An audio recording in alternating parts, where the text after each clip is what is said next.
নমস্কার, আমার রাউত স্পিচ এই অর্থ সংক্রান্ত ইউটিউব চ্যানেলে ব্র্যান্ড নিউ ভিডিওতে সবাইকে স্বাগত। আমি সমীর কুমার রাউত। আমি একজন মিউচুয়াল ফান্ড ডিস্ট্রিবিউটর এবং এক্স ব্যাংক অফিসার।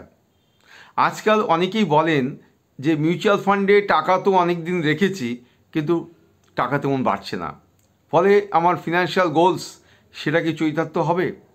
কেন টাকা বাড়ছে না? দেখা যাচ্ছে মার্কেটে টাইম টু টাইম কারেকশন আসছে, মার্কেট আবার হয়তো কিছুদিন একটু বুলিশ পর্যায়ের দিকে রান করছে, কিন্তু অনেক বিনিয়োগকারী টাকা তেমন বাড়াতে পারছেন না। আজকে আলোচনা আমি সেটাই করব যে কিভাবে মিউচুয়াল ফান্ডে টাকা রেখে টাকা বাড়ানো যায়, কোথায় কোথায় টাকা রাখতে হবে, কোন কোন স্কিমে। আমি আমার নিজের অভিজ্ঞতা আপনাদের কাছে এখন শেয়ার করব।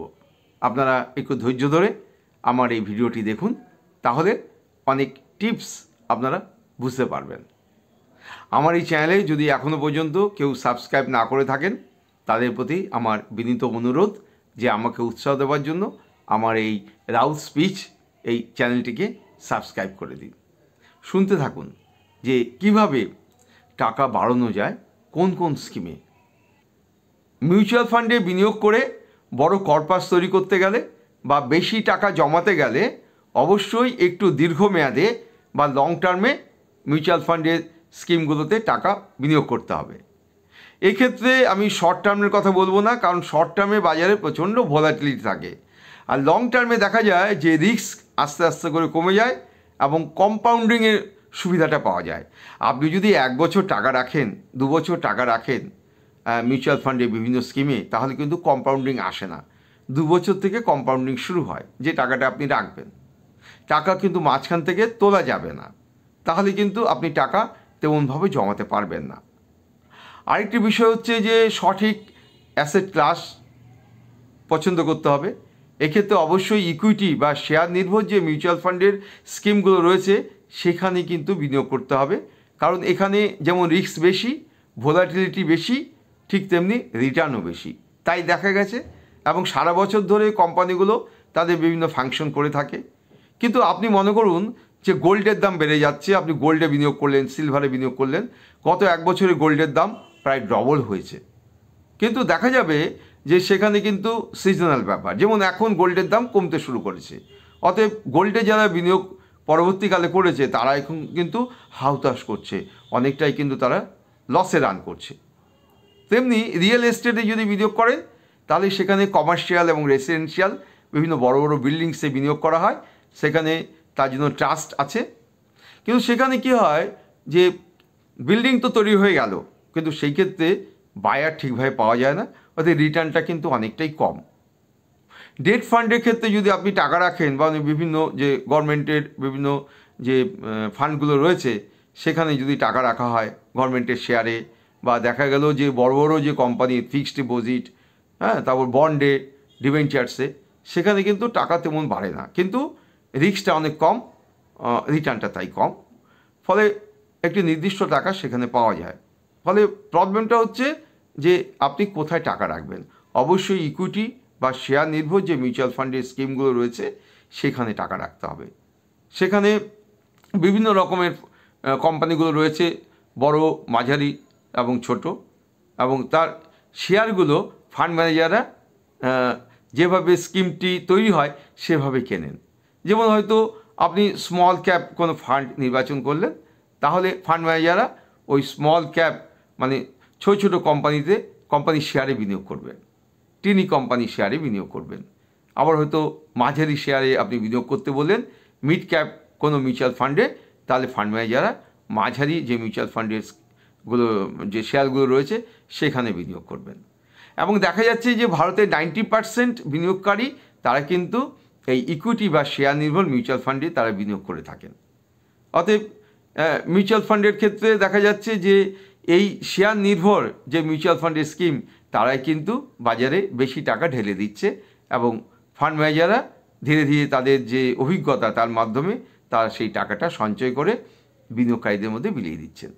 এবং এই যে লার্জ ক্যাপ, মিড ক্যাপ এবং স্মল ক্যাপ, এই 3 ধরনের যে শেয়ার বললাম এবং কোম্পানির ক্যাপিটালাইজেশন অনুসারে, তার মধ্যে কিন্তু এখন অনেক টেইলর মেড সিস্টেম হয়ে গেছে।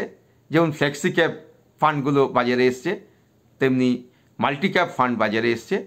ফ্লেক্সি ক্যাপের ক্ষেত্রে দেখা যাচ্ছে যে এক্ষেত্রে বিনিয়োগকারীদের কাছ থেকে যে টাকা পেলেন, বিনিয়োগ করলেন বিনিয়োগকারীরা, ফান্ড ম্যানেজাররা, সেক্ষেত্রে প্রায় 90 থেকে 92% পর্যন্ত তারা লার্জ ক্যাপে বিনিয়োগ করলেন। এটা আমরা দেখেছি এবং তাই কিন্তু নিয়ম মোটামুটি। কিন্তু যদি ফ্লেক্সি ক্যাপ ছেড়ে যদি মাল্টি ক্যাপ ফান্ড কেনেন তাহলে সেক্ষেত্রে একটা সুবিধা রয়েছে, অসুবিধা রয়েছে। কারণ 25% করে অবশ্যই বিনিয়োগ করতে হবে লার্জ ক্যাপ, মিড ক্যাপ এবং স্মল ক্যাপে। বাকিটা ফান্ড ম্যানেজার তার বিভিন্ন রিসার্চ মেথড, অ্যালগরিদম, বিভিন্ন মেথড রয়েছে, সেই সিস্টেমে এবং তার অভিজ্ঞতায় চেঞ্জ করতে পারেন। তাহলে বোঝা যাচ্ছে যে ওয়েলথ ক্রিয়েশন করতে গেলে অবশ্যই ইকুইটি বা শেয়ার নির্ভর মিউচুয়াল ফান্ডে বিনিয়োগ করতে হবে, কিন্তু এক্ষেত্রে অবশ্যই ফিনান্সিয়াল গোলস সামনে রাখতে হবে। উইদাউট ফিনান্সিয়াল গোলস কেউ কিন্তু টাকা জমাতে পারে না, কারণ এক্ষেত্রে মনে একটা প্যানিক সবসময় থাকবে যখন মিউচুয়াল ফান্ডের বিভিন্ন স্কিমের যে ন্যাব বা নেট অ্যাসেট ভ্যালু অনেকটাই কমে যাবে। টাইম টু টাইম এটা হয়, কারণ মিউচুয়াল ফান্ডে তো আর ব্যাংকের মতো নির্দিষ্ট ইন্টারেস্টে রেট তৈরি করা হয় না, এক্ষেত্রে অ্যাভারেজ রিটার্ন তৈরি করা হয়। এবছর হয়তো দেখা গেল কোনো একটি স্কিম 30% রিটার্ন দিল, নেক্সট ইয়ারে নেগেটিভ হয়ে যেতে পারে। এরকম আপনি মিড ক্যাপের দিকে দেখবেন, আমি নাম উল্লেখ করছি না, কিন্তু একটি বড় মিড ক্যাপ মিউচুয়াল ফান্ডের স্কিম দেখা যাচ্ছে যে এখন নেগেটিভ রান করছে, গতবার অনেকটাই কিন্তু প্লাসে ছিল। যাই হোক, ফিনান্সিয়াল গোলস বলতে অনেকগুলো হবে আপনার লং টার্মের জন্য, যেমন রিটায়ারমেন্ট পলিসি, তার জন্য জমাতে হবে। অতএব এক্ষেত্রে কিন্তু অনেক দিন মিউচুয়াল ফান্ডে টাকা রাখতে হবে। ওই রিটায়ারমেন্টের সময় যে কর্পাস তৈরি করতে হবে, অনেকটা বড় কর্পাস তৈরি করতে হবে, ফলে তার জন্য বিভিন্ন সময়ে যেমন টেইলরমেড স্কিমগুলোকে টাকা রাখতে হবে, তেমনি টাইম টু টাইম বিভিন্ন মিউচুয়াল ফান্ডগুলোকে রিডিম করে ভেঙে আবার নতুন মিউচুয়াল ফান্ডে টাকা শিফট করতে হবে। এবং এক্ষেত্রে এসআইপির ক্ষেত্রেও কিন্তু তাই। এসআইপির ক্ষেত্রেও কিন্তু আপনি স্টেপ আপ এসআইপি নিতে পারেন, মানে হয়তো এবছর 5,000 টাকা করে প্রতি মাসে জমা দিচ্ছেন, 12 মাস বাদে 10% বাড়িয়ে দিলেন 500 টাকা করে, পরের বছর থেকে 5,500 টাকা করে বাড়লো। এইভাবেও কিন্তু বিভিন্ন রকম যে মনের একটা অনুভূতি মিশিয়ে টাকা জমানো যেতে পারে। কারণ ফিনান্সিয়াল গোলসে আপনি বুঝতেই পারছেন রিটায়ারমেন্ট স্কিমটা অনেক দীর্ঘমেয়াদী হবে। এখন যদি একজন বিনিয়োগকারীর বয়স থাকে 35-40 বছর, 60 বছর গিয়ে তার রিটায়ারমেন্ট ধরে নেওয়া হচ্ছে, তাহলে তাকে 20-25 বছর ধরে মিউচুয়াল ফান্ডের স্কিমে টাকা জমাতে হবে। অতএব আমাদের যে প্রশ্নটা ছিল যে মিউচুয়াল ফান্ডে কতদিন টাকা জমাতে হয়, সেটা পুরোপুরি ফিনান্সিয়াল বিভিন্ন গোলস অনুসারে। যদি দেখা যায় যে বিনিয়োগকারী একটি বাড়ি কিনবেন, অতএব তাকে একটু দীর্ঘমেয়াদী টাকা জমাতে হবে, তার যে সারপ্লাস অ্যামাউন্ট আছে সেই অনুযায়ী তাকে টাকা জমাতে হবে। এবার দেখা গেল তিনি হয়তো একটি মোটর বাইক কিনবেন, সেটা একটা শর্ট টার্মের ব্যাপার, এক্ষেত্রে কম পুঁজির ব্যাপার, এটা শর্ট টার্ম গোলে সেটা রাখা যেতে পারে। আবার হয়তো দেখা গেল যে চিলড্রেন এডুকেশনের ব্যাপার আছে, সেটাও লং টার্মের ব্যাপার। এখন হয়তো দেখা গেল যে তার শিশু ভূমিষ্ঠ হলেও, তাহলে সেই ক্ষেত্রে 17-18 বছর যখন ক্লাস 12 পাস করবে, তখন একটা বড় অ্যামাউন্ট দরকার হবে তাকে বিভিন্ন জায়গায় ভর্তি করার জন্য। আমার অভিজ্ঞতায় দেখেছি যে অন্তত 4-5 বছর মিউচুয়াল ফান্ডে টাকা রাখলে তাহলে কিন্তু দেখা যাচ্ছে যে অনেকটাই রিটার্ন বেশি পাওয়া যায়। অনেক সময় বিভিন্ন কোম্পানিতে স্ক্যাম আসে, তখন কিন্তু এক্ষেত্রে অবশ্যই মিউচুয়াল ফান্ডের স্কিমটি বর্জন করতে হবে, রিডিম করতে হবে, এবং ক্যাটাগরি অ্যাভারেজে এবং বেঞ্চমার্কে অবশ্যই আপনি যে স্কিমটি পারচেস করেছেন সেটা 1 নম্বর পজিশনে থাকা চাই। এখন আজকে যে স্কিমটি দেখলেন 1 নম্বর পজিশনে আছে, সেটি কিন্তু আগামী 3 মাস 6 মাসে দেখবেন অনেক নিচে নেমে যেতে পারে। অতএব একটু ওয়েট করতে হবে, অন্তত 1 বছর ওয়েট করতে হবে, তারপর কিন্তু সেই স্কিমটি চেঞ্জ করে অন্য একটি স্কিমে চলে যেতে হবে। কিন্তু মিউচুয়াল ফান্ডের মার্কেট থেকে বেরিয়ে গেলে চলবে না। এবং 1 বছরের বেশি কেন, সেটা অবশ্যই আপনারা জানেন যে বিভিন্ন এক্সিট লোডের হিসাব থাকে, তারপর short term capital gain tax তার একটা হিসাব থাকে। তারপরে কোনো স্কিম থেকে বেরিয়ে যেতে গেলে অন্তত 1 বছর ওয়েট করতে হবে। তাহলে কতদিন আপনি মিউচুয়াল ফান্ডে টাকা রাখবেন? আমি তো বলবো আজীবন টাকা রাখুন। কারণটা হচ্ছে যে যত দিন যাবে, যত পুরনো হবে মিউচুয়াল ফান্ডের স্কিম, তত কিন্তু তার দাম বাড়বে। এবং এই ক্ষেত্রে বিভিন্ন ব্র্যান্ডেড যে মিউচুয়াল ফান্ডের কোম্পানিগুলো রয়েছে সেখানে বিনিয়োগ করলে আমার মনে হয় একটু বেটার হবে। তবে এনএফওগুলোতে বিনিয়োগ করতে গেলে সেক্ষেত্রে একটু সাবধানে বিনিয়োগ করতে হবে, যেগুলো নিউ ফান্ড অফার, নতুন মিউচুয়াল ফান্ডের স্কিম আসছে।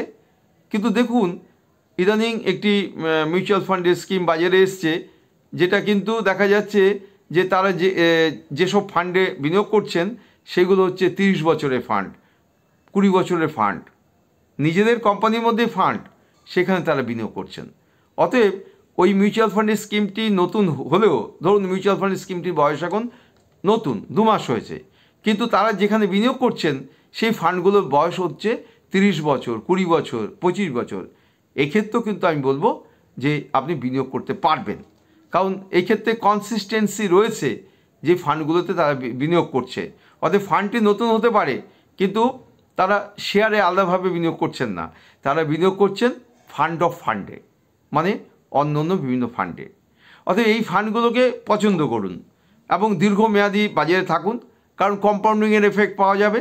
আর আগেই বললাম যে যদি কোনো কোম্পানিগুলো ফান্ড ম্যানেজাররা চুজ করছেন, যেগুলো তাদের হোল্ডিংসের মধ্যে থাকছে, সেইগুলোর মধ্যে যদি স্ক্যাম চলে আসে তাহলে সেখান থেকে বেরিয়ে যেতে হবে।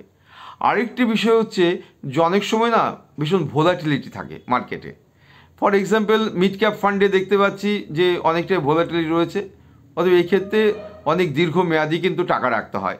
শর্ট টার্মে 1 বছর 2 বছর টাকা রাখলে কি দেখতে পাচ্ছি, সেক্ষেত্রে যেই টাকা মানে যে নেট অ্যাসেট ভ্যালু ছিল 1 বছর আগে, আজকে দেখা যাচ্ছে নেট অ্যাসেট ভ্যালু তার থেকেও কমে গেছে। অতএব এই ফান্ডগুলো থেকে অবশ্যই ধীরে ধীরে বেরিয়ে আসতে হবে। আরেকটি বিষয় হচ্ছে যে রিস্ক এটা নিতেই হবে। অতএব প্রত্যেক বিনিয়োগকারী একটি রিস্ক নেওয়ার ক্ষমতা থাকে। অনেকে অ্যাগ্রেসিভ ইনভেস্টর হন, অনেকে মডারেট ইনভেস্টর হন। অতএব তার সেই ঝুঁকি নেওয়ার ক্ষমতাটা একটু আস্তে আস্তে বাড়িয়ে নিতে হবে এবং বাজার সম্বন্ধে অভিজ্ঞতা হবে। এবং এই ব্যাপারেও অনেকগুলো ওয়েবসাইট রয়েছে, আমি আগের ভিডিওগুলোতে এই সম্পর্কে বলেছি যে বিভিন্ন ফিনান্সিয়াল ওয়েবসাইট রয়েছে, যেমন ধরুন মানি কন্ট্রোল রয়েছে, ভ্যালু রিসার্চ রয়েছে, স্ক্যানার ইন রয়েছে, আরও অনেক রয়েছে। এইগুলো আপনারা দেখে নিতে পারেন গুগলসে। আজকে এই পর্যন্ত আলোচনা। আমার এই ভিডিওটি কেমন লাগলো আপনারা আমাকে কমেন্ট করে অবশ্যই জানাবেন। আর আমার এই চ্যানেলে যদি নতুন এসে থাকেন তাহলে অবশ্যই আমার এই চ্যানেলটিকে সাবস্ক্রাইব করে দিন আমাকে উৎসাহ দেওয়ার জন্য। আপনারা ভালো থাকুন, সুস্থ থাকুন। আর একটি নতুন ভিডিও নিয়ে আমি 2-1 দিনের মধ্যেই উপস্থিত হচ্ছি।